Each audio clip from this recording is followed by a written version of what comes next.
Está começando mais um episódio do Agro Ideas e antes de iniciarmos o episódio de hoje, gostaria de convidar todos vocês para que nos acompanhem em nossas redes sociais, lá no Instagram. Todo dia tem conteúdo novo lá que a gente está publicando lá no Instagram, os cortes aqui do episódio. A gente sabe que nem sempre o pessoal pode estar acompanhando o episódio inteiro, então é uma forma de tu se manter atualizado. Vai lá, segue nós, obviamente, indique para algum amigo, para algum colega.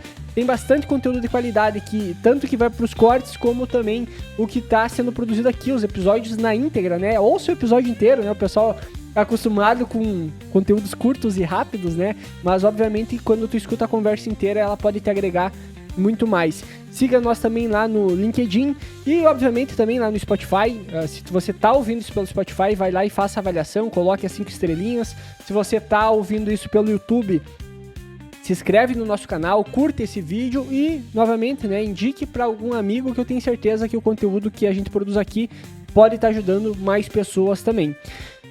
Iniciando então o episódio de hoje, nós estamos aí com o Marcelo Piccoli, engenheiro, mestre e doutor em agronomia pela Universidade Estadual de Maringá. Possui pós-doc em fitopatologia de plantas nos Estados Unidos, atualmente professor e pesquisador e coordenador do curso de agronomia do Centro Universitário Integrado e conselheiro titular da Câmara de Agronomia do CREA.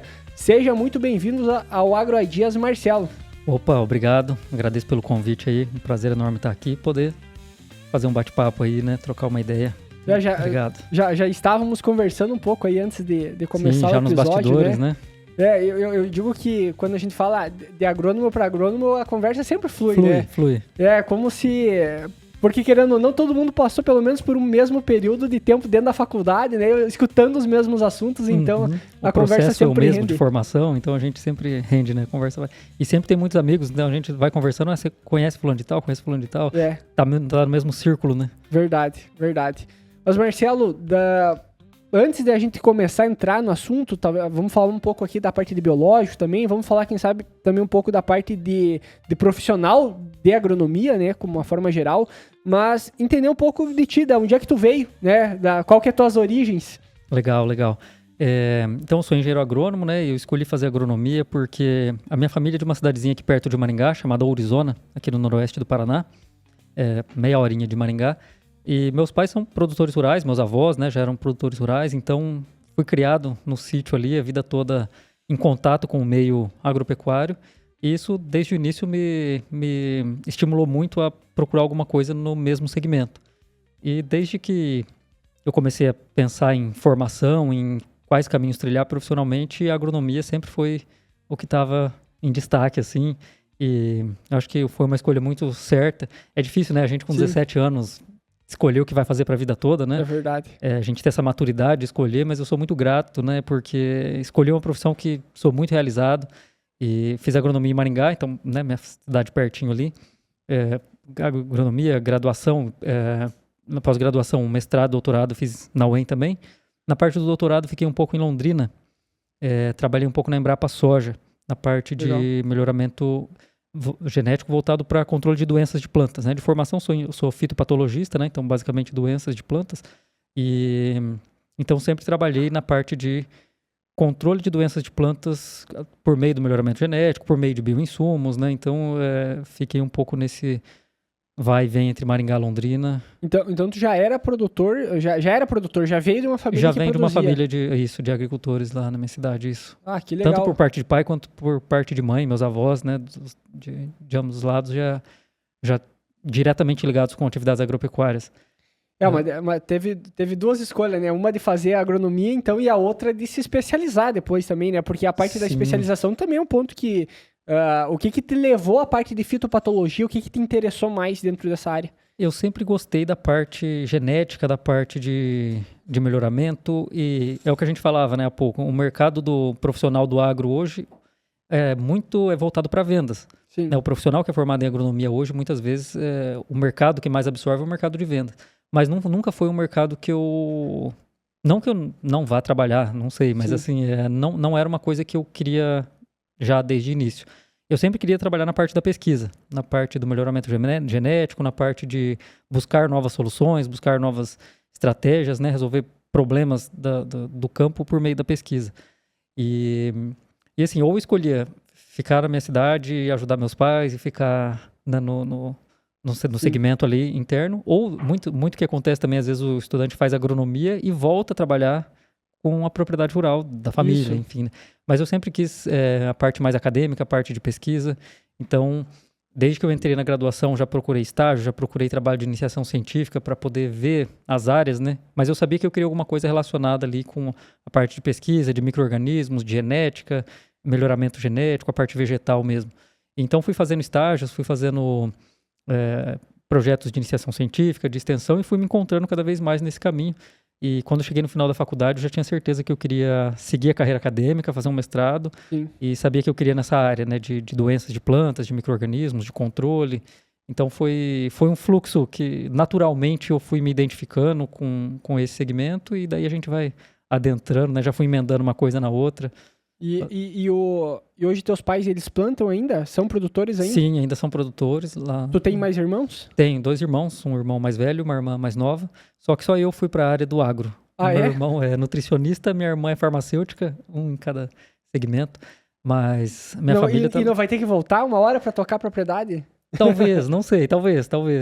Mas a princípio ainda não é uma coisa que está pelo menos ainda não precisa. No médio prazo, no curto prazo, não é uma coisa que ainda esteja... Talvez no futuro, né, a gente quis voltar. Mas eu sempre quis trilhar minha carreira, independente de propriedades dos pais ou não. Eu sempre quis me profissionalizar, me formar, me capacitar numa área que eu realmente gostasse, que eu achasse que eu ia contribuir de alguma forma para o agronegócio, né?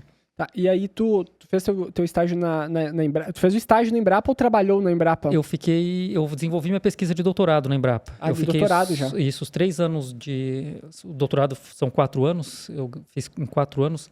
E os 3 anos da pesquisa do doutorado eu fiquei na Embrapa Soja. Eu fiquei na TMG também, Tropical Melhoramento Genético de Soja ali em Londrina. Então, fiquei entre as duas ali, que são as duas em Londrina. Mas basicamente trabalhando com soja, feijão, ali na Embrapa. Então, a parte de pesquisa toda eu desenvolvi ali.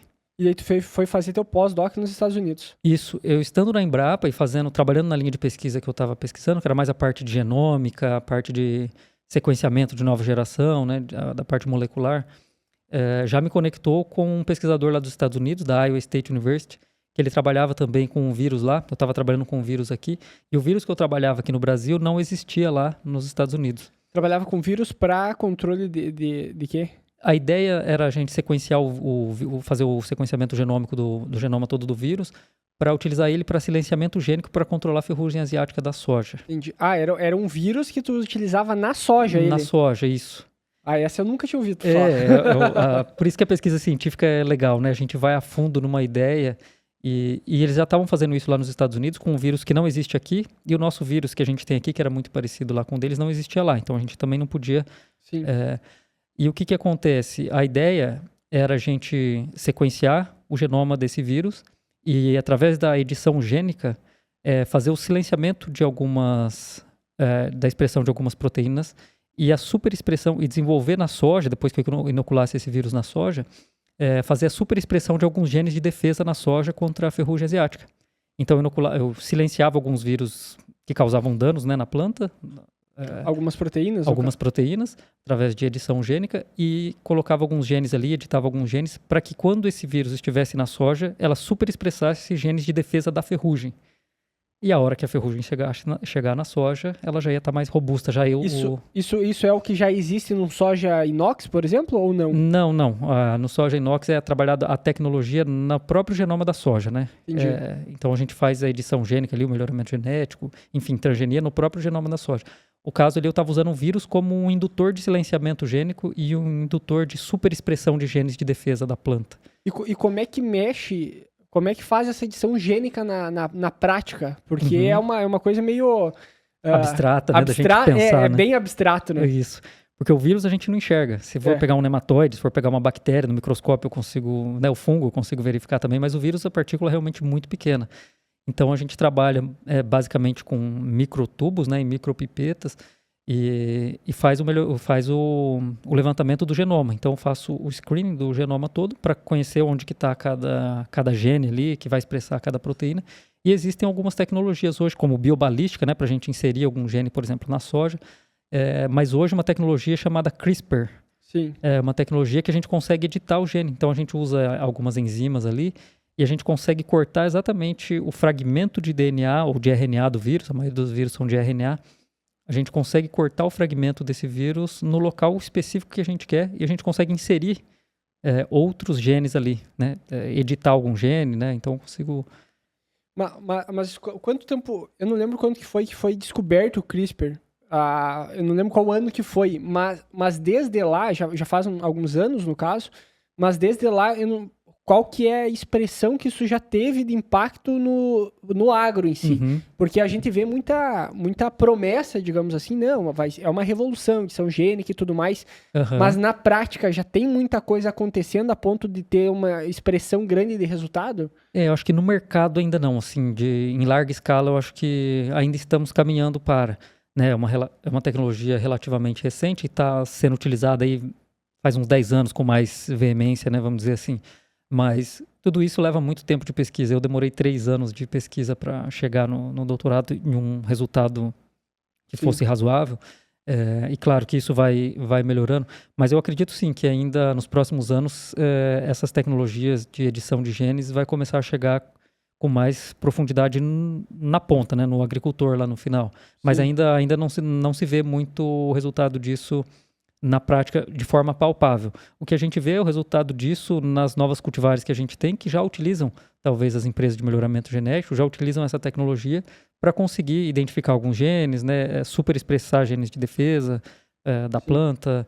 A gente pensa no melhoramento genético, tanto para controle de doenças, mas também para uma resiliência hídrica um pouco maior, tolerância à salinidade, nematóides, enfim. Então, esse mapeamento genômico, né, bem conhecido, quando bem trabalhado com essa edição de genes aí, eu acho que traz resultados promissores. Cara, é impressionante, né, a quantidade de tecnologia que a gente vê. Tem um professor, né, até o Rogério Coimbra, ele comenta que, bom, na semente a gente tem mais tecnologia muitas vezes do que dentro de um avião, né? Sim, exato. Então é gigantesca a quantidade, porém é uma semente simples, né, que a gente olha ali, mas por trás tem muita tecnologia para chegar até ela. Às vezes a gente olha para a semente, o agricultor olha para a semente e não imagina o tanto de tecnologia que tem ali. Por ser uma semente, um organismo vivo ali, uma coisa natural, e por ser natural dá a impressão muito de parecido com o grão, né? Exatamente, muito parecido com o grão e é proveniente de um processo natural, não se imagina o quanto de tecnologia que está por trás ali, de pesquisa, de biotecnologia, de cruzamento de cultivares, banco de germoplasma, né? Tem uma infinidade de fatores aí, tratamento, né? Até depois a colheita dessa semente, o beneficiamento, até ela chegar no produtor. Todo cuidado, né? Todo cuidado. E o quanto de tecnologia mesmo, de biotecnologia que está envolvida por trás para essa semente chegar no campo novamente. Verdade. Daí tu foi para os Estados Unidos e lá tu desenvolveu qual pesquisa lá especificamente? Isso, daí lá no pós-doc lá nos Estados Unidos, eu trabalhei exatamente com essa linha de pesquisa. A gente amadureceu a ideia. A ideia era o quê? Eu trabalhar lá para trazer a ideia aqui para o Brasil. E ficou quanto tempo lá? Eu fiquei 1 ano e meio. 1 ano e meio? Isso. Aí nesse 1 ano e meio a gente já estava alinhando a pesquisa, no final do meu doutorado, com a pesquisa de lá. E ele já fazia isso, então eu fui para lá para fazer parte de um projeto maior, na verdade, né? Que era a gente conseguir identificar os genes de defesa da soja, né? Se a gente pensar ali numa relação patógeno-hospedeiro ali, a ferrugem asiática é um fungo que está atacando e a cultura da soja está tentando se defender. Sim. E para isso ela tem algumas proteínas de defesa, ela vai reagir de algumas formas. E às vezes ela está expressando os genes de defesa e às vezes ela não expressa, ou expressa mais rápido, ou mais devagar, ou não tem aquele gene, né, aquele alelo. Então, a gente mapear todos esses genes de defesa, no caso, para a ferrugem asiática da soja, especificamente, e foi na época que estavam se aparecendo alguns genes ainda de patogenicidade da ferrugem asiática da soja. Então, estavam se conhecendo alguns genes de defesa na planta também. Sim. Então, hoje a gente tem, né, vários genes, é uma doença que tem uma relação quantitativa, né, são vários genes que regulam essa defesa da soja com relação à ferrugem, e estava se conhecendo esses genes. Então, vamos super expressar esses genes de defesa para ver o que acontece na hora que essa planta estiver no campo e a ferrugem asiática chegar. Mas qual que é o contexto de estudar a ferrugem asiática nos Estados Unidos, sendo que lá é um problema significativo, porque aqui no Brasil, aparentemente, o problema é muito maior. É muito maior, exatamente. E aí, por que estudar lá isso, no caso? Ou é porque desenvolvimento que eles têm lá, é equipamento? O que muda?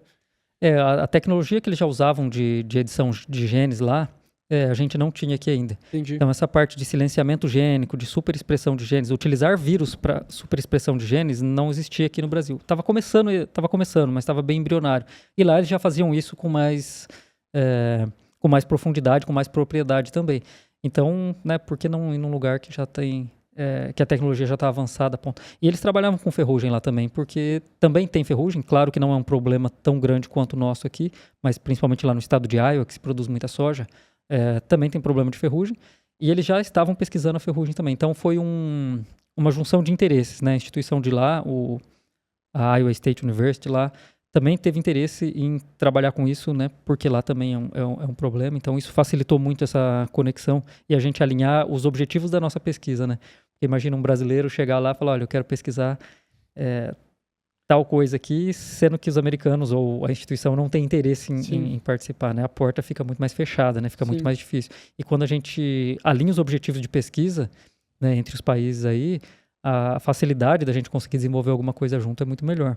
E que momento tu já se preparava, já tinha isso em planos de fazer um pós-doc, de ir para outro país, principalmente estudar, porque tem um preparo que é principalmente do idioma, né, para fazer isso. Sim. Eu sempre quis estudar fora. Desde pequeno, sempre fiz inglês. Minha mãe é professora de inglês, então e daí já... dentro de casa ali já tinha um pouco. E eu sempre estudei inglês, né, nas escolas de inglês, nos modelos tradicionais. Hoje em dia tem outras alternativas para aprender um outro idioma, né, mas... 20, 30 anos atrás ali, era ir para a escolinha de inglês, né? Era o básico que a gente tinha. E é claro que a hora que eu cheguei lá, tive um pouco de choque ainda também, porque a gente acha que fala inglês fluente, e daí a hora que a gente cai numa roda de pesquisadores, né? Que daí tem os termos técnicos também. Os termos técnicos, né? E muitas... Aqui no Brasil a gente fala muitas palavras emendadas uma com a outra, né? A gente usa algumas gírias, e lá também, né? No dia a dia as pessoas conversam de forma mais fluida. E daí foi um impacto assim, mas assim, não senti tanta dificuldade, porque, né, já tinha estudado inglês aqui, então consegui me adaptar bem. Os 3 primeiros meses ali, né, a gente acaba aprendendo ainda bastante coisa e acaba se adaptando, né? Acho que o cérebro vai atualizando ali. Mas daí a língua acabou fluindo legal depois também, a gente conseguiu cooperar bem. Mas é um baita desafio, né? Para quem vai estudar fora... Só que eu digo que a gente só aprende indo. É verdade. Uma fluência, assim, para poder conversar, né? Você tem que estar em contato com a língua, né? Tem que estar em contato direto com pessoas, com nativos, né? Então, é uma grande experiência, não só... Eu falo que não só uma experiência profissional, mas uma experiência pessoal muito bacana. Porque tem um impacto também, né? Por exemplo... De estar aqui no Brasil e ir para os Estados Unidos, para ir para qualquer lugar mais desenvolvido que o Brasil, já te causa um impacto, não só tem o impacto da língua, como também tem o próprio local, por exemplo, a própria agricultura deles. Sim, lá é impacto tecnológico, né? Exato. E de conhecimento, né? Exato. Lá, tanto é que aqui no Brasil a gente estava começando a trabalhar com vírus indutores de silenciamento gênico, e lá eles já trabalhavam com mais profundidade. E aqui no Brasil, eu vinha de instituições públicas, né? Fiz toda minha graduação, mestrado, doutorado na UEM. E é um pouco mais burocrático para a gente conseguir recurso, para a gente conseguir, né, um produto químico, um equipamento um pouco mais caro. E lá a coisa flui com muito mais facilidade. Se eu precisava de um primer, que aqui eu tinha que desenhar ele no computador, né? A gente usa um software para fazer. O que é um primer? Um primer é um fragmento de DNA que ele vai ser pareado com outro fragmento de DNA da planta ou do fungo que a gente queira multiplicar para fazer várias cópias daquele fragmento para poder estudar melhor. Então, basicamente, é uma sequência de DNA que a gente manda fazer numa bioempresa, uma biofábrica. E aqui no Brasil eu fazia no computador, mandava essa informação, tinha que vir pelo correio e demorava pelo menos uma semana para o primer chegar, para eu poder começar a utilizar ele.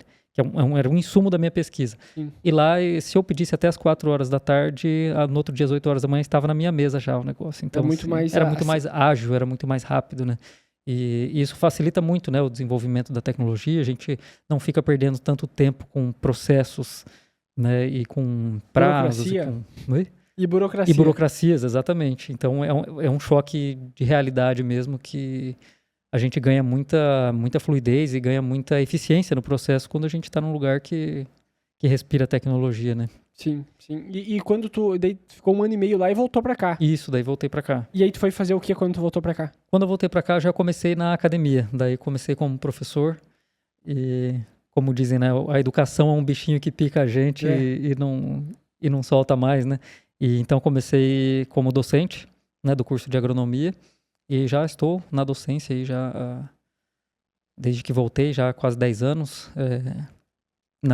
atuando como docente do curso de agronomia. Paralelamente fazendo algumas pesquisas também, né, no segmento, mas depois que entrei no ramo da educação do agro, não saí mais. Porque agora tu tá como coordenador do curso de agronomia. Isso, coordeno o curso de agronomia aqui no Centro Universitário Integrado, aqui em Campo Mourão, e já vai fazer 4 anos que estou à frente da coordenação do curso. Aí hoje a minha parte de pesquisa ficou... Eu ainda continuo fazendo pesquisa, principalmente com bioinsumos, mas a parte minha de gestão e a parte de gestão de pessoas, de recursos ali, né, de uma equipe, né, de liderança ali, acaba ocupando muito mais meu tempo do que a parte de pesquisa aplicada propriamente dita. Eu tento né, me dividir ali, mas a parte de coordenação de curso ali acaba me demandando, né, e de professor também acaba me demandando uma fatia de tempo bem grande. Aí a gente estava comentando antes de começar o episódio também sobre a parte sobre a parte do mercado, né? Parte do mercado e profissional. Hoje, estando à frente da parte como coordenador do curso, né? Como é que tu vê a parte da educação hoje da agronomia? Porque ao mesmo tempo, anos atrás, tu fazer uma graduação era algo difícil, muitas vezes, né? Algo a ser conquistado. Com o passar do tempo, a gente teve cada vez mais faculdades se espalhando por todo lado. E hoje a gente tem cada vez uma grande quantidade de profissionais, inclusive, entrando no mercado, né? Como é que tu vê hoje essa questão de formação de novos profissionais? Primeiro que o mercado é um mercado imenso, né? Um mercado que absorve a mão de obra do profissional de agronomia, um mercado muito grande, um mercado muito dinâmico. E o que eu percebo é que falta profissional bem capacitado, né? Com a expansão de vários cursos de agronomia, a popularização e a formação acaba ficando mais acessível. Tem um lado muito bom disso, né? Tem muitos benefícios, né? A régua aumenta, né? A gente nivela a régua mais alto, digamos assim, de um certo modo. Isso. Mas, por outro lado, tem muito mais profissionais se formando. Então, tá chegando muita gente no mercado, só que muitas vezes existe esse gap muito grande entre o que a academia está formando e o que o mercado está buscando enquanto profissional bem capacitado. Então, eu percebo que tem muito disso. Tanto é que a gente reestruturou a nossa matriz do curso de agronomia pensando justamente no mercado. A gente foi conversar com mais de 40 empresas do segmento agropecuário de diferentes tamanhos, perguntando, e aí, o que é o profissional do agro hoje? O que ele precisa ter? Para a gente conseguir adequar a nossa formação e colocar um profissional já próximo do que... E o mercado é muito bacana, porque o mercado é muito dinâmico, né? Então, assim, a gente precisa de um profissional hoje do agro que seja, tecnicamente falando, ele tem que conhecer, né? De competência técnica, saber, né? Falando da agronomia, o que vai adubar, com o que vai adubar, qual cultivar vai plantar, enfim. Mas também competência digital e tecnológica. E na área de agronomia, por incrível que pareça, essa é uma área que ainda a gente tem muita dificuldade de encontrar profissionais que transitam bem na parte de tecnologia. Toda empresa agropecuária hoje, ela trabalha com uma interface de algum aplicativo, de algum software, né? Hoje a gente tem muitos sensores, muitos dados, trabalhamos com muitos dados. E o profissional do futuro, o profissional de agora, inclusive, ele precisa saber lidar com essas informações, com esses dados, interagir com uma interface de algum aplicativo. Então, essa é uma competência que acendeu um alerta para a gente. A competência do profissional, o agrônomo digital, é muito real, ele tem que estar... E o problema do digital é que ele acontece muito rápido. Eu lembro que quando eu comecei na faculdade, eu entrei na faculdade em 2014. Claro que já existia tecnologia, já acontecia, mas não se falava com uma intensidade muito grande. Diferente de quando eu saí da faculdade, que já borbulhava esse mercado, né? E esse é um desafio hoje das faculdades, de forma geral, que é, por exemplo, como é que tu vai lá no primeiro semestre, o cara tem alguma coisa voltada à tecnologia, só que ele vai sair 5 anos depois, é outra realidade. Aquela tecnologia já vai estar obsoleta, né? Exatamente. E por isso que e aí o terceiro pilar, então, a competência técnica, competência digital e tecnológica, e o terceiro pilar, habilidades sociocomportamentais e soft skills. E daí o cara se reinventar e ter capacidade de se reaprender e reaprender quantas vezes for necessário. De tudo que a gente ensina e que a gente aprende na faculdade, em 5 anos, quando o aluno sai da faculdade, dali 5 anos, muito daquele conhecimento, daquela tecnologia já mudou. Sim. Então, ele precisa se atualizar, ele precisa aprender, né? Até mesmo os softwares que são utilizados, os drones que são utilizados. Se eu pegar o que tem de melhor hoje para oferecer para o aluno, daqui 5 anos, o drone vai ser diferente, o sensor vai ser diferente. Então, ele é uma competência que a gente quer desenvolver nos alunos também, a capacidade de lifelong learning, né? Continuar aprendendo pro longo da vida, né? Então, o conhecimento ele não pode ficar parado ali, senão ele não vai alcançar o mercado nunca, né, esse profissional. É que tem uma diferença entre a informação e o conhecimento, né? Por exemplo, talvez tudo que é novo, atualização, talvez seja uma informação nova, mas tudo que é conhecimento, muitas vezes ele transita melhor a partir do tempo. No tempo, né? Isso. Então, por exemplo, sei lá, fazer uma correção de solo, usar um calcário, é uma coisa que não vai mudar tão... Não vai mudar, não tem uma tecnologia nova que vai revolucionar isso da noite pro dia, que vai ser diferente do que tu aprendeu. Ou o que tu aprendeu não vai servir mais, né? Então, alguns conhecimentos que são básicos, hoje em dia eu acho que se confunde muito isso também, né? De ignorar que, independente do que tu for estudar, algumas coisas transcendem o tempo e são conhecimentos básicos e importantes para te entender todo o resto, né? Sim, alguns princípios ali, né, tanto de solo, quanto de clima, quanto de planta, né? Se a gente for pensar no segmento agropecuário, o básico do segmento aí, muitos princípios ali não mudam ao longo das últimas décadas, né? Não mudou e provavelmente não vai mudar. Uma relação entre a planta e o patógeno, uma relação de mineralização do solo, enfim, tem muitas características ali, muito conhecimento que ele transcende realmente o tempo. E ele não avança, obviamente, de acordo com a tecnologia que a gente pensa, né? De sensores, de drones ou de interfaces de aplicativos. Então tem muita coisa que realmente são princípios básicos que permanecem, né? E como é que tu vê que funciona essa questão da dinâmica de formas de ensino? Porque hoje, cada vez, se apresenta ao mercado maneiras e formas diferentes de se ensinar. Como é que está esse cenário hoje? O que tem de novas ferramentas ou tecnologias que podem ajudar no aprendizado muitas vezes? Sim, a forma de aprender tem mudado muito e quem traz muito isso são as novas gerações, os novos estudantes aí. A forma com que a gente aprendeu a estudar, se a gente submeter o aluno a estudar exatamente da forma que a gente estudava 10, a 20, a 30 anos atrás, talvez não faça muito sentido para ele. Sim. As novas gerações é muito menos linear. O aluno consegue pegar fragmentos de começo, de meio, de final. A gente, talvez as gerações mais antigas, aprendia de uma forma muito mais linear, numa forma muito mais cronológica, tinha que fazer muito mais sentido. E hoje, né, até mesmo com o avanço de novas tecnologias, o estudante aprende muito mais em microaprendizagens, né, em pílulas de aprendizagem, que é inclusive um pouco do que a gente faz na AgroEdu, que é uma coisa que a gente pode falar em breve, mas são microaprendizagens e que não necessariamente precisa seguir uma ordem linear. Né? O nosso cérebro hoje, com tanta tecnologia, ele está acostumado a juntar esses fragmentos com muito mais facilidade.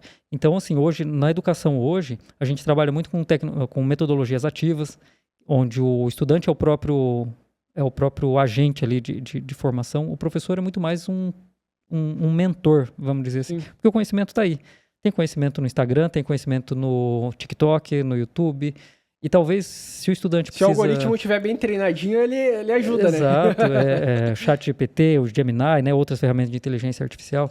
Então, assim, se o estudante quiser uma aula top de como corrigir, né, fazer uma calagem de solo, provavelmente ele vai achar uma aula muito boa na internet, melhor do que qualquer aula que o professor consiga dar na sala de aula. Então, o conhecimento, ele está aí. A gente é muito mais no sentido, enquanto professor, no sentido de curador, né, de ver o que é legal, o que é bom para mostrar, muito mais no sentido de mentor. E a gente usa muito metodologias ativas, em que o aluno precisa ser o agente ativo do desenvolvimento dele, sabe? Como se fosse um autodidata. Teoricamente, ele tem que buscar mais, buscar né? mais conhecimento, né? Teoricamente, sempre foi um pouco disso. É o que a gente aprende, né? A gente aprende muito mais. Então, aquele modelo de formação, cadeira atrás de cadeira, carteira, e o professor lá na frente falando, o aluno sentado lá só escutando, quase não funciona muito mais por conta, né? O aluno está distraído ali com o celular, ou ele está jogando o joguinho, ou ele está numa rede social, enfim. Então, a gente tem que tentar modificar esse ambiente de aprendizagem para que isso se torne atrativo para o estudante também e que faça sentido na forma com que ele interage com as ferramentas, né, durante o dia a dia. O que é a AgroEdu? A AgroEdu é uma ferramenta que a gente tem criado, né, em parceria aqui com o Centro Universitário Integrado, com a ProSolos.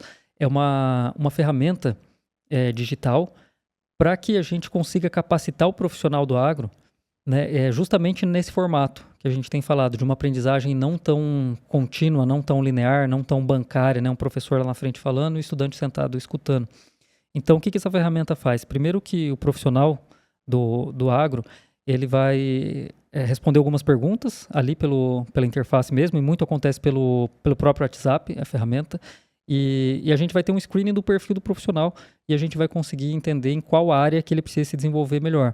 A área de comunicação, a parte que, né, se trabalha com vendas, a parte de vendas, a parte de fechar negócios, ou a parte de técnica mesmo, né, desenvolvimento de competência técnica. Então a gente vai fazer uma detecção, um screening de quais competências esse profissional precisa se capacitar melhor, e a gente vai começar, o aplicativo, né, o software vai começar a oferecer essa formação para ele de forma muito descontinuada. Claro que existe uma plataforma onde ele vai ter acesso a todo o material, aos cursos, né, às aulas, mas isso vem em forma de pílulas para ele, então ele consegue, almoçando ali, coisa de 5, 10 minutos, ele consegue aprender alguma coisa nova, ou ele está esperando um cliente ali no carro, né, vamos pensar que o agrônomo está visitando um produtor rural, ele está esperando ali no carro, 5 minutinhos também, para uma reunião, ele consegue fazer microaprendizagens nas áreas que ele precisa se capacitar. Então é uma capacitação muito mais direcionada para o público do segmento agropecuário, ele é muito mais direcionada para o perfil de cada profissional. E ela é feita por uma IA? Isso, é uma IA que vai direcionando todo o conhecimento e vai montando uma trilha de aprendizagem, né, pro usuário, mas ele não percebe essa trilha de aprendizagem sendo introduzida. A hora que ele entra na plataforma, ele consegue ter acesso a todas as aulas certinho, mas ele vai tendo aprendizagens ali que vai auxiliando na formação dele. É uma ferramenta bem moderna, no sentido de, didaticamente, a forma de capacitar novos profissionais. Com certeza, porque hoje a gente tem tantas tecnologias, né, e como a gente pode utilizar elas para aproveitar e fixar melhor o conhecimento, aprender. Eu vejo muito também pela questão de atualização, né. Hoje toda a informação, às vezes que tu revisita ela, obviamente ela vai fixar melhor, né, Sim, porque sim. o segredo de aprender muitas vezes não é necessariamente tu captar a informação, mas é tu repetir ela, manter contato com ela. Essa informação. Exatamente, né? Exatamente. E então a ideia é usar essas tecnologias, né? O fato de a gente aprender em microaprendizagens também, e usar essas tecnologias a nosso favor. Então, hoje, por exemplo, o Duolingo, né? Quem quer aprender uma língua nova, você vai fazendo microaprendizagens ali também. Você pode utilizar 10 minutos, mas você pode utilizar 3 minutos, enfim. E a ideia do nosso aplicativo é exatamente essa, a gente conseguir fazer uma capacitação, mesmo para um público que talvez não tenha tempo de parar 1 hora por dia para se capacitar, mas a gente está com o celular na mão o tempo todo. Sim. Então, muitas vezes a gente consegue. E quando a gente começa a mapear o tanto de tempo que a gente gasta nas redes sociais ou no celular, ou em grupos de WhatsApp, né? A gente do agro eu tenho uma infinidade de grupos aí, agro, Paraná, agro, não sei o quê, rural, nananã.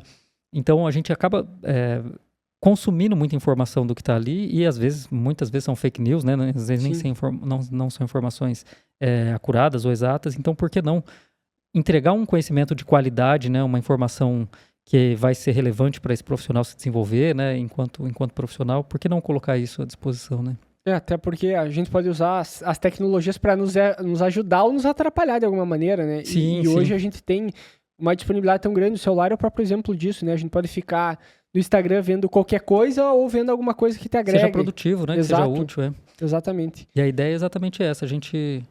Quando a gente para pensar o tanto que a gente utiliza, o tanto que a gente consome de tecnologia no celular, por que não utilizar esse tempo para uma capacitação, para um desenvolvimento pessoal, profissional, né? Sim, muito bom. Indo por um outro lado aí, né, que é o que a gente gostaria também de conversar, a respeito da parte dos biológicos, né? Você estava nessa parte, talvez, vamos dizer assim, de melhoramento, mas foi entrando também para esse lado da área dos biológicos, que é um mercado que vem crescendo muito, né, principalmente no Brasil, no mundo, se fala cada vez mais, mais empresas entrando nesse segmento, o produtor acredito que tem adotado cada vez mais, e ao mesmo tempo tudo aquilo que está muito em alta gera às vezes muita confusão, né? Então, e aí tu foi para esse mercado, o que te chamou a atenção para te começar a trabalhar com biológico? Já trabalhava um pouco, né? Porque... Já trabalhava um pouco, mas sim, comecei a migrar também com mais força para o lado dos produtos biológicos, porque eu entendi que essa era uma demanda, uma tendência global, uma demanda de mercado. Primeiro que conversa muito com a minha área de formação, né, com a parte de fitopatologia, sempre trabalhei com estratégias de controle de doenças de plantas de formas, né, mais alternativas, não só pensando no produto químico, no meu caso, né, trabalhando muito com fungicida. Tudo bem, a gente tem... Isso é legal até, às vezes, explicar para quem não é do setor, né, de alguma maneira, que quando a gente fala de controle de doenças, o controle de doenças não é apenas o defensivo. Químico, é só o controle químico. É o manejo integrado de pragas, né, de doenças também. Então, a gente tem várias ferramentas para conseguir fazer o controle, não é apenas o químico, né? Exato, e quando a gente fala em controle, muito que vem primeiro na cabeça é o controle químico. Isso. Né? Claro, ele tem uma eficiência, é extremamente importante, é necessário. Nos sistemas intensivos que a gente usa de produção agrícola aqui no Brasil e no mundo, é impossível a gente conseguir continuar produzindo a quantidade de alimentos que a gente produz no mundo se a gente não utilizar insumos químicos, né? Sejam eles fungicidas, inseticidas, herbicidas, né? Fertilizantes. Então, é uma necessidade, né? Indiscutível. Mas não é a única ferramenta, né? E é legal a gente abrir esse leque de oportunidades e abrir o olhar e conseguir enxergar. Quando a gente pensa em princípios de controle de doença, por exemplo, eu consigo controlar a doença de várias formas, desde evitando a entrada da doença por meio de quarentenas, de sanções aí, né, barreiras entre países, enfim, portuários, vazio sanitário. Então existe um leque de ferramentas aí que a gente pode utilizar. E às vezes o produtor, ou até mesmo o agrônomo, o técnico, ele vai pensar somente na estrutura química, né, no produto químico para ser utilizado. E daí essa demanda começou a surgir e essas outras ferramentas começaram também a ganhar um pouco mais de evidência com, né, o manejo integrado de doenças, o manejo integrado de pragas. As novas tecnologias começaram a surgir, então o milho BT, né, chegou, depois soja, né, muito com o auxílio da transgenia. E o produtor rural começou a entender que fazia sentido. Porque o produtor rural ele é muito cético no sentido assim, eu só vou utilizar se funcionar. E eu só vou acreditar que funciona na hora que eu ver, né? Então é muito difícil, essa parte de conscientização do produtor rural ainda é uma etapa muito difícil, mas eu acredito que já estamos caminhando para isso. A adesão é muito maior, né? Só nessa última safra a adesão foi de 23% para 26%, né, da adesão de bioinsumos por parte dos produtores rurais, uma média nacional. Então o produtor rural está entendendo que faz sentido, principalmente a médio e longo prazo. De 23 a 26 aqui no Brasil, tu disse? Isso, uma média nacional aqui no Brasil. Nacional. Então o produtor rural está entendendo que faz sentido não utilizar somente o produto químico, porque quando a gente pensa a curto prazo, o controle químico ele vai trazer a melhor resposta, talvez ele seja mais eficiente ali, né? A gente esteja precisando ali controlar. E às vezes a gente tem problema de resistência, de praga, resistência de doença, resistência de planta daninha, né? A gente tem caruru, pensando em planta daninha, por exemplo, a gente tem caruru, tem capim amargoso, tem várias, bulva, né? Sim. Como controlar isso se o produto químico já não está mais fazendo efeito? Na soja, ferrugem asiática, por exemplo, né? Falando de doença, muitos triazóis e tribulurinas, que são moléculas químicas, que era o arroz com feijão ali para utilizar no controle da ferrugem asiática da soja, começou a perder efeito. E daí começou a aparecer populações resistentes de doença também. Então o controle químico começou a apresentar alguns sinais de que a gente estava utilizando isso de uma forma muito excessiva e que não estava perdendo eficiência de controle.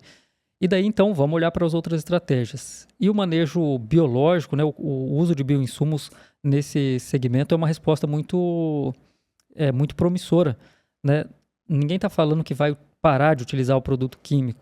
Não é isso. É continuar utilizando, mas de forma consciente e de forma que eu consiga utilizar outras ferramentas junto. Poxa, se eu tenho 5, 6 ferramentas para essa propriedade, para essa ocasião, por que eu vou usar somente o controle químico? Então, eu posso utilizar um produto biológico aí que vai auxiliar nesse processo de controle. E como eu falava, né, o produtor ele pensa só na próxima safra. A cabeça do produtor agora está na safra 2025 e 2026. Ele quer saber o quanto que vai estar a saca da soja na hora que ele colher, o quanto que ele vai gastar para plantar, o quanto que está o litro do glifosato, enfim. Mas ele tem que pensar a longo prazo. E essa mentalidade do produtor já tem mudado bastante. Né? Então, quando a gente pensa na microbiota do solo, o solo é o bem mais precioso que a gente tem quando se fala em sistema produtivo. Né? Ali que está a principal fonte de tudo que a gente produz. E essa qualidade do solo é um ponto que os agricultores estão começando a pensar agora. Poxa, existe uma microbiota desse solo aí, e quanto mais ela tiver essa diversidade de micro-organismos, isso vai me ajudar a longo prazo. Então, esse cenário começou a mudar, principalmente nessa última década.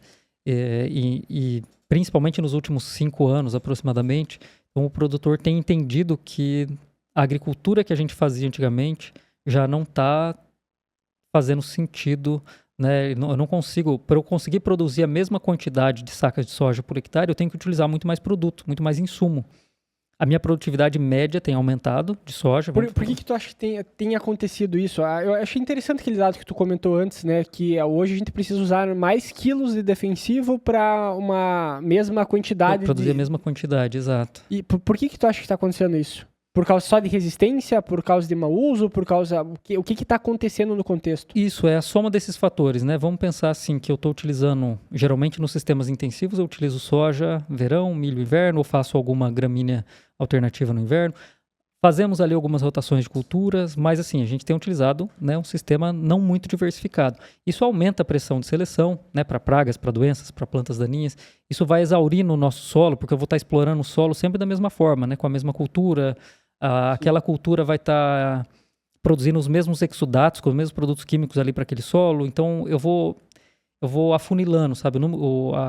A biodiversidade de bactérias do meu solo vai diminuindo, né, em função do nosso sistema agrícola. E, consequentemente, nesses nossos sistemas, o uso dos mesmos princípios químicos, das mesmas moléculas, a mesma receita, isso vai criando resistência, e daí, obviamente, que eu vou precisando de mais produto para conseguir produzir a mesma quantidade que eu produzia. Então, a gente vai perdendo um pouco de eficiência produtiva quando a gente compara a quantidade de produto que eu precisava há uma década atrás e a quantidade de produtos que eu preciso hoje para produzir uma saca de soja, por exemplo. Quem fala que a gente pode produzir alimento sem utilização defensiva é a mesma coisa, eu estava pensando isso agora durante a conversa, fala isso é a mesma coisa do que falar que o ser humano pode viver sem remédio. Até pode, né? Viveu quantas décadas, né, dessa forma. Porém, muitos ficavam pelo caminho. Exato. E a parte da produção de alimento, eu acredito que é muito dessa forma. A gente precisa do defensivo para ser mais eficiente e de forma produtiva. Porém, aí, entrando na parte do biológico, tem um outro ponto, que é, por exemplo, assim... Será que se a gente tivesse um manejo melhor da agricultura, um manejo integrado melhor como um todo, a gente precisaria do biológico? O químico eu acredito que ele seja quase indispensável, mas o biológico, por que eu comento isso? Se eu tenho uma rotação de cultura maior, que eu estou mudando o sistema radicular, que eu estou produzindo micro-organismos diferentes, exudatos e tudo mais, será que eu não conseguiria ter um ambiente mais equilibrado que obviamente vai repercutir numa melhor quantidade de químico? Até porque boa parte dos biológicos, até o momento, né, obviamente tem alguns diferentes que estão entrando no mercado, mas boa parte deles é a gente tirar da natureza um micro-organismo, multiplicar e aplicar na lavoura. Quando uma boa lavoura em equilíbrio, a gente tem um bioma similar ao que é ou pelo menos se prega isso, que seja parecido com uma floresta, né, dentro da própria lavoura. O agroecossistema, né? Isso.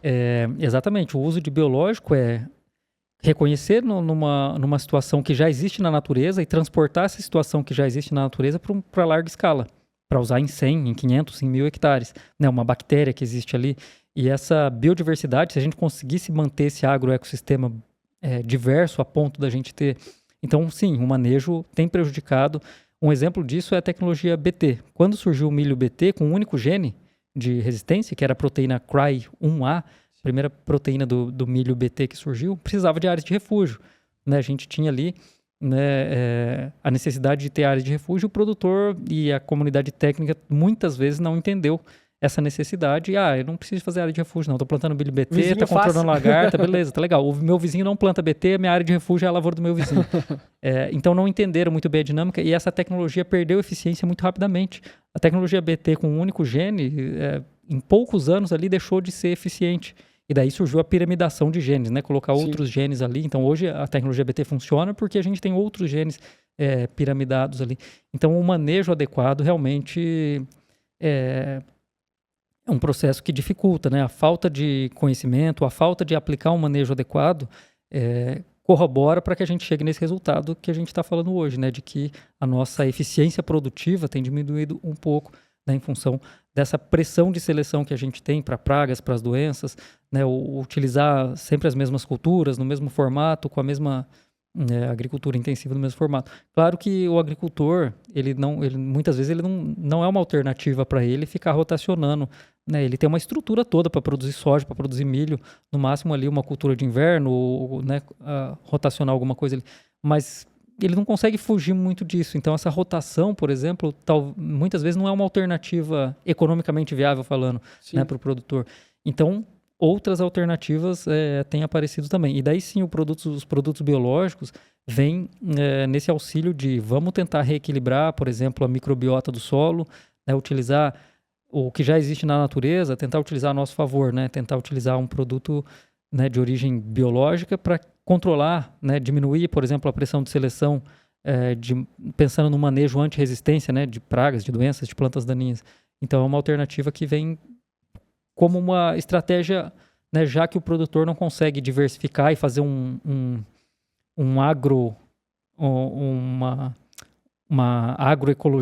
ecologia ali biológica do solo, um agroecossistema eficiente, exato. Porque dá pra gente comparar, por exemplo, a agricultura que a gente tem hoje como se fosse um vegetariano que ele só vai comer...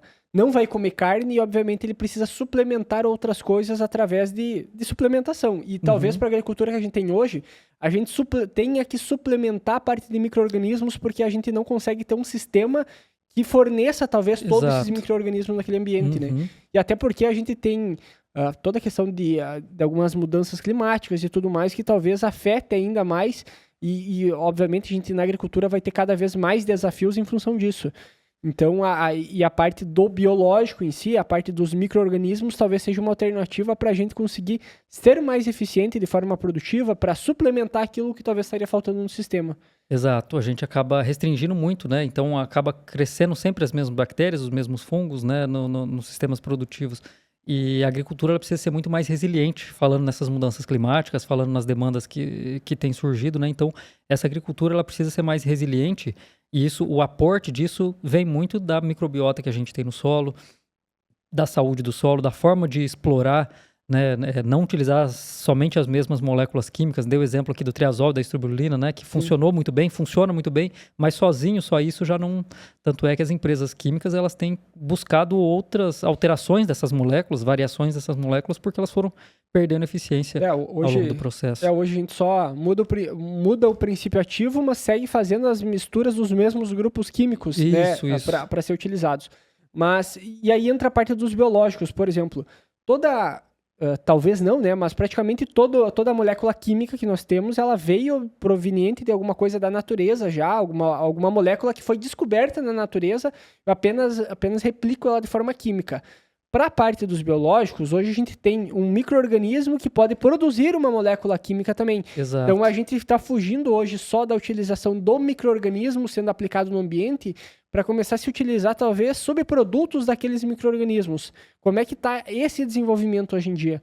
Isso, quando a gente fala de biológicos, o que vem na cabeça são bactérias, fungos, vírus, né, micro-organismos e macro-organismos, né, os predadores, por exemplo, que são organismos vivos que são utilizados na lavoura. Mas quando a gente fala de biológico, existe uma gama de possibilidades que são com os extratos de produtos ou substâncias que essas bactérias ou que esses fungos produzem. Talvez eu não precise usar na lavoura o micro-organismo vivo, propriamente dito. Eu posso usar um extrato, ou mesmo um extrato de alga, que a gente utiliza hoje.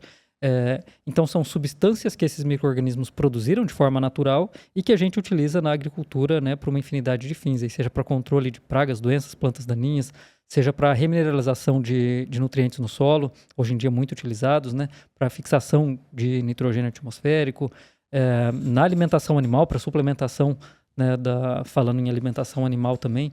Então, tem uma infinidade aí de moléculas que são produzidas, que são subprodutos, né, ou produtos de origem biológica, que entram como bioinsumos também e que tem uma capacidade de nos fornecer aí, qualidade na produção muito alta.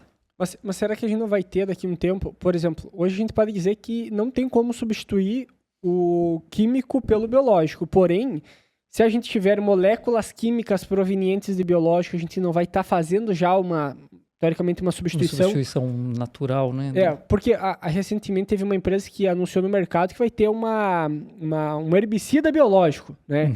Então, cada vez está aparecendo mais ferramentas diferentes para a gente começar a manejar e possivelmente substituir ou pelo menos complementar as dificuldades que a gente tem hoje no ambiente, né? Sim, sim. E veja só, com a tecnologia que a gente tem hoje, falando dessa edição de genes que a gente falava há pouco, é uma tecnologia relativamente recente, Sim. e já falando de como isso chega no mercado, é uma área muito proeminente e muito promissora, os bioinsumos modificados. Do jeito que a gente tem soja, milho, com tecnologias, né, BT, com tecnologias de transgenia, a gente vai ter bioinsumos muito em breve, já com tecnologias super expressando genes que vão produzir essas proteínas ou que vão produzir esses extratos, né, que vão ter algum efeito, seja herbicida, seja fungicida, nematicida.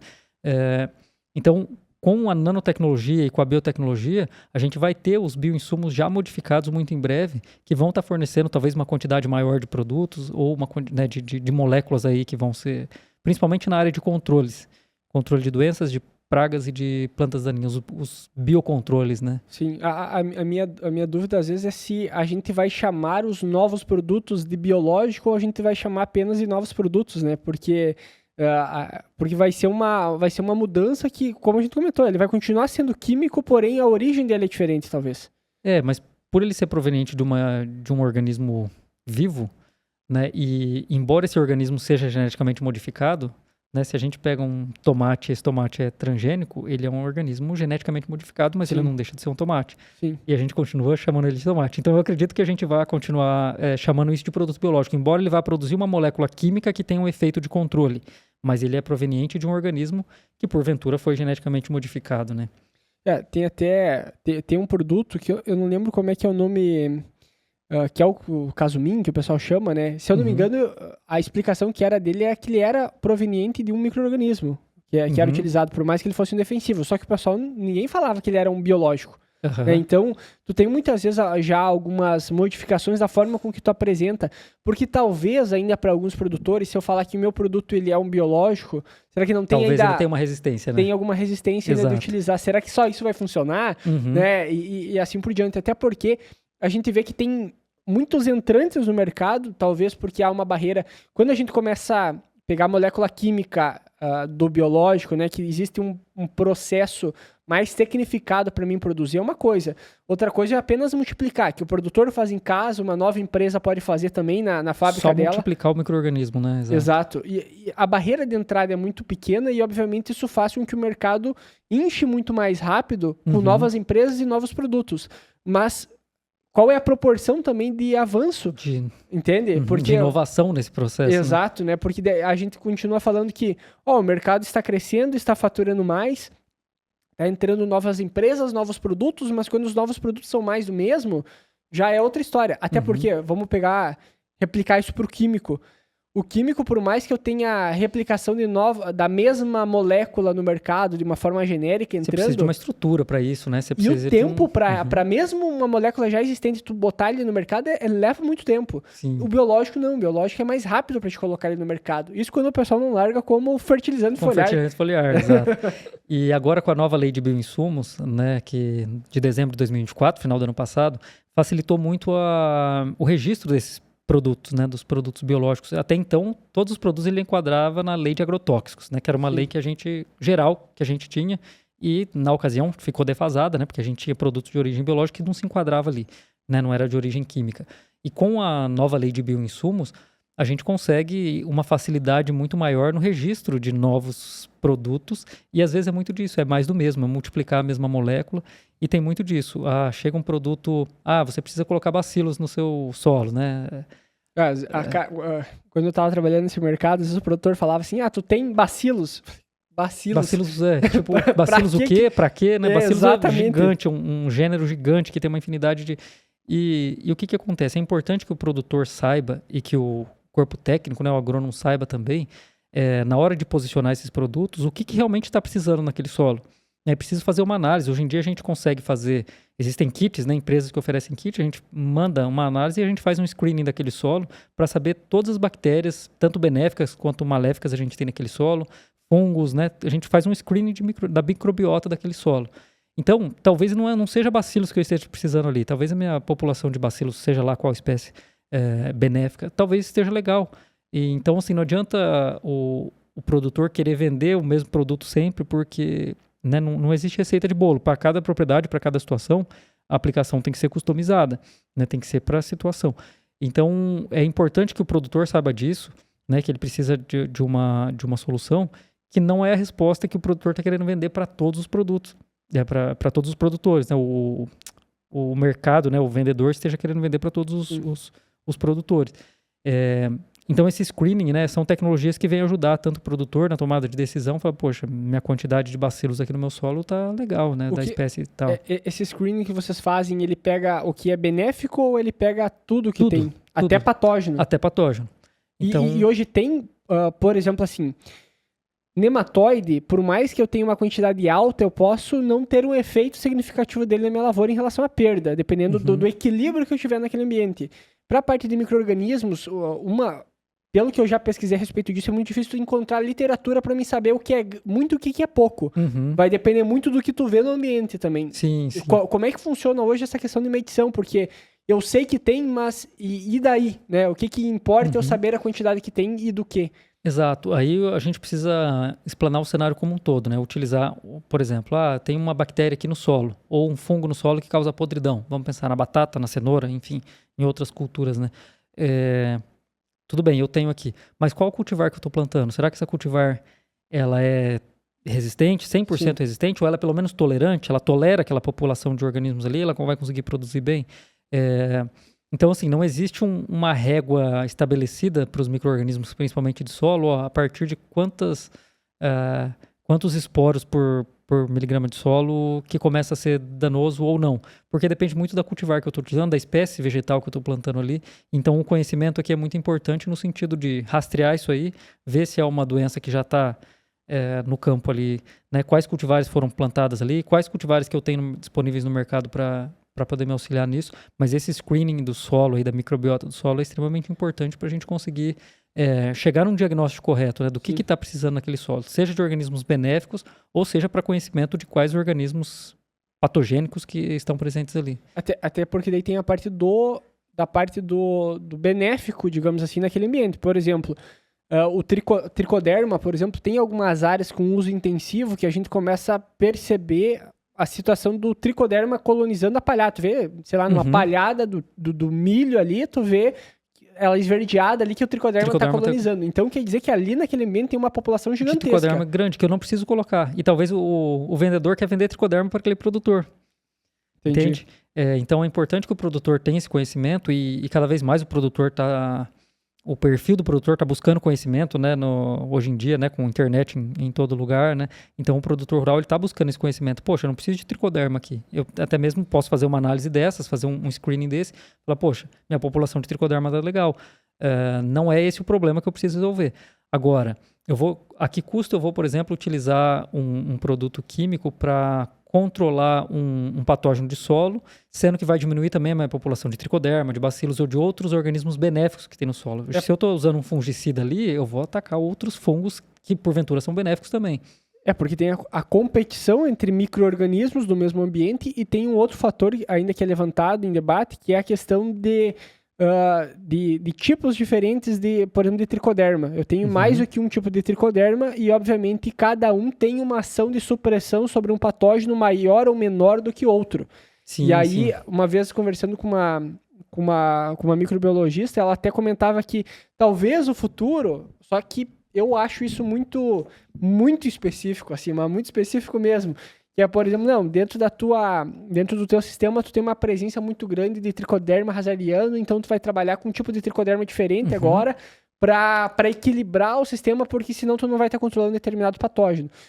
Só que daí é muito específico também, Mas já existe isso. Já existe. Esses screenings que a gente faz, nessas análises de solo para microbiota, a gente consegue saber a nível de espécie, né? Quais espécies, quais variantes a gente tem ali, e a gente consegue realmente equilibrar a população.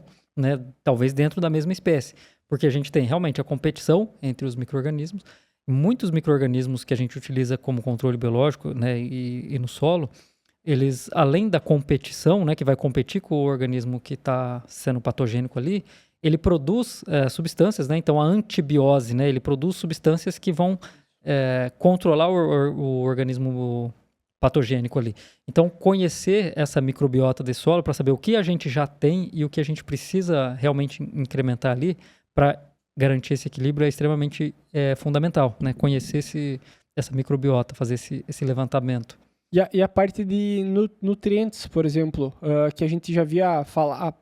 Por exemplo, o Brasil ele tem a questão dos fertilizantes brasileiros, né? Que a gente tem uma baixa disponibilidade em um certo aspecto e aí tem a necessidade muitas vezes de trabalhar com alguns micro-organismos para acelerar a disponibilidade daqueles nutrientes. Sim. Será que a gente vai ver daqui para frente um aumento nesse sentido ou não? A gente vai continuar importando cada vez mais fertilizantes? Não, acho que vem com uma tendência muito grande também as bactérias solubilizadoras de nutrientes, né? Principalmente fósforo, Sim. Potássio, né? Então, é uma linha de pesquisa que tem evoluído bastante também. Eu acredito que muitas respostas das necessidades nutricionais da planta ali, a gente vai conseguir, né, claro, suplementar também. Isso, falando, é um suplemento. Não vai substituir totalmente uma adubação, né, que a gente vai fazer no suco de plantio ou, né, uma adubação, né, posterior, mas vai suplementar e vai ajudar muito nessas bactérias aí, solubilizar nutrientes ou disponibilizar aquele nutriente que muitas vezes, em função do tipo de solo que a gente tem, da característica daquele solo, daquela região, o nutriente está presente ali, mas não está acessível para a planta. Então aí entram algumas bactérias que vão conseguir né, colocar esse elemento, né, numa conformação química que a planta consiga ter acesso e absorver ele. Então isso eu acho que é uma tendência que tem muito a crescer também no futuro próximo. Não, muito bem. Marcelo, o que tu acha que faltou a gente complementar? Que a gente conversou sobre vários assuntos, né? Falamos sobre educação, sobre profissional, sobre biológicos, sobre agricultura, né? De forma geral. Tem mais alguma coisa que tu acha que seja importante a gente ressaltar aqui? Eu acho que vale a pena ressaltar a gente se colocar nesse cenário todo, colocar o Brasil nesse cenário todo. O protagonismo que a gente tem na produção de alimentos é muito grande. Sim. Né? A gente... até 2050, em alguns anos, aí a gente vai ser 10 bilhões de pessoas no mundo. Muita gente. É muita gente para comer. Esses dias apareceu uma notícia dizendo assim, nós já somos 10 bilhões. 10 bilhões. E uma notícia dizendo que... E eu acredito também que, obviamente, não 10 bilhões, mas, por exemplo, que existe realmente falha na contagem, porque é difícil de contar a quantidade de gente que tem no planeta. Se no Brasil é difícil de contar, imagina na China, imagina na Índia, né, com a estrutura, né? Então, imagina nos locais que falta estrutura, inclusive, que falta estrutura, né? Para poder fazer um levantamento, né, um recenseamento mais acurado, né? Alguns têm estrutura, mas não têm a liberdade, talvez, de informar o número correto, e outros falta realmente estrutura. Mas daí depois eu tentei procurar a notícia sumiu. Provavelmente... apagaram porque não fazia o menor sentido. Não fazia muito sentido, mas é uma teoria de se pensar. É uma teoria de se pensar. O fato é que a gente está com uma população, uma demanda de produção de alimentos muito grande e o Brasil tem uma responsabilidade na segurança alimentar mundial muito grande. Se a gente pegar os maiores produtores mundiais de alimentos, se a gente tirar o Brasil e juntar os 6 maiores produtores mundiais, né, Estados Unidos, Rússia, enfim, a gente já chega ali aproximadamente a 60% de toda a produção de alimentos do mundo com esses 6 produtores. E o Brasil sozinho produz aproximadamente 40% do alimento do mundo. Então é uma responsabilidade que a gente tem nessa produção de alimentos, né, de segurança alimentar no mundo muito grande. Então a gente se colocar nesse contexto e olhar daí para esse cenário de perda de eficiência produtiva, né, que a gente tem tido nos últimos anos, alternativas que a gente tem nesse processo, né, seja na utilização de bioinsumos, seja no manejo anti-resistência, né, eu acho que se colocar nesse cenário faz muito sentido. A gente começar a pensar nessas novas estratégias para continuar no protagonismo mundial e na produção de alimentos. E aí tem os outros desafios que têm surgido, né? E os outros players, digamos assim, nesse mercado, que entra, por exemplo, dentro do próprio continente africano, a possibilidade de desenvolvimento da agricultura lá. Sim, sim. Então, aí talvez a gente tem vários cenários do que pode acontecer, né? É um jogo de futurologia, mas obviamente existem outros países também com potencial, mas o Brasil a gente sabe que é um país que tem uma agricultura já desenvolvida e com um potencial muito maior, não só da agricultura, mas como também principalmente da parte de industrializar, né? De a gente parar de exportar tanto commodity, começar a transformar e vender esse produto. Que, obviamente, a gente sabe que não é uma falta de vontade do brasileiro, é uma questão de política internacional, digamos assim, né? Global. Fora todas as áreas degradadas. Inclusive, eu até queria fazer uma pesquisa voltada a isso, porque para levantar a quantidade de áreas degradadas que a gente tem no Brasil, se a gente começar Claro, recuperar a área degradada é muito caro também, né? Mas, obviamente, se a gente conseguisse recuperar essas áreas para começar a produzir dentro delas também, a gente já elevaria um monte a parte de produção de alimento. A gente, falando em área degradada, a gente tem a possibilidade de quase dobrar nossa área de produção agrícola somente utilizando áreas degradadas, sem desmatar mais nenhum pé de árvore. Sim. Então é um potencial muito grande, claro, né? Tem todos os desafios desse processo, né, de uma área degradada, mas é um outro Brasil produzindo praticamente aí em áreas Exato. degradadas que a gente tem possibilidade de explorar. Claro, tem outros países, tem outras tecnologias, a gente comentou da África aí também, mas o Brasil, eu acredito que nessa futurologia não vai perder o protagonismo nesse cenário de produção de alimentos, em função de muitas características climáticas que a gente tem aqui, né, de características de pesquisa na área agropecuária, né, tanto de mão de obra quanto de capacidade intelectual, enfim, tudo que a gente tem aqui no Brasil, acho que por muito tempo vai continuar nesse protagonismo, né, junto, claro, com outros players, mas vai ser um dos responsáveis aí mundiais pela produção de alimentos. Com certeza, com certeza. E tu vai estar seguindo ajudando o pessoal aí a formar novos profissionais aí para poder atuar nesse mercado. Para atuar nesse mercado. Exato. Mas, Marcelo, deixa teu recado aí pro pessoal. Fale das tuas redes sociais também, onde é que o pessoal pode te encontrar. Então, eu agradeço imensamente o convite. Eu acredito muito numa agricultura regenerativa, numa agricultura diversa. Temos que pensar com a cabeça do produtor rural. Não adianta a gente chegar com estratégias mirabolantes para ele, que é fora do que ele vai conseguir fazer. Então, a gente tem que pensar numa agricultura que seja plausível para o agricultor, de pequeno porte, de médio porte, de grande porte. Claro que respeitadas as diferenças aí, mas a gente tem que pensar em alternativas que vão somar e vão agregar para isso. E gosto muito de trabalhar nessa área, então é uma área que me chama muita atenção e acabo me empolgando para poder estudar e pesquisar, né, e desenvolver novos trabalhos com relação a isso. Nas redes sociais, então, Marcelo Savoldi Piccoli no LinkedIn, quem quiser pode me encontrar por lá. No Instagram também, a mesma Marcelo Savoldi Piccoli. E fico aberto aí a novas discussões, novos debates. Quem quiser me contactar, contem comigo. Show de bola. Agradecer a tua presença, teu tempo, né, pra gente, já faz dias que a gente tem conversado aí para, né, fazer esse bate-papo. Para fazer esse bate-papo. E fico à disposição aí, sempre que possível, vamos trocar uma ideia. Não, com certeza, e é sempre bom a gente discutir, conversar sobre agricultura, porque é aquela história, né, se botar duas pessoas do agro para conversar, sempre tem assunto, sempre, né? Vai ter assunto. Porque é muita coisa que envolve, porque é uma área tão dinâmica, é uma área que tem tantos leques, é um leque tão grande, que tu tem que entrar em vários assuntos. Tu entra desde a parte de política, tu entra dentro da parte de contexto de importação, exportação, a parte de produção. Então, tu tem a produção de alimentos, tipos de alimentos, tipos de cultivo. Então, é uma série gigantesca de coisas, né? E envolve demandas globais, né? E Exato. Políticas internacionais, enfim, mudanças climáticas, né? Tem Também. Uma infinidade de fatores aqui nesse processo, né? Exato, exato. Mas agradecer a tua presença e fica com as portas abertas. Com certeza, em outro momento, a gente vai estar batendo um papo novamente. Eu que agradeço. Muito obrigado aí. Conte sempre comigo. Agradecer, então, pessoal, a atenção de todos vocês, quem chegou até aqui ouvindo esse episódio. Se você gostou, curta esse vídeo, indique para algum amigo, para algum colega, que toda semana aí a gente vai estar tendo episódios novos aqui no Agro Ideas para todos vocês.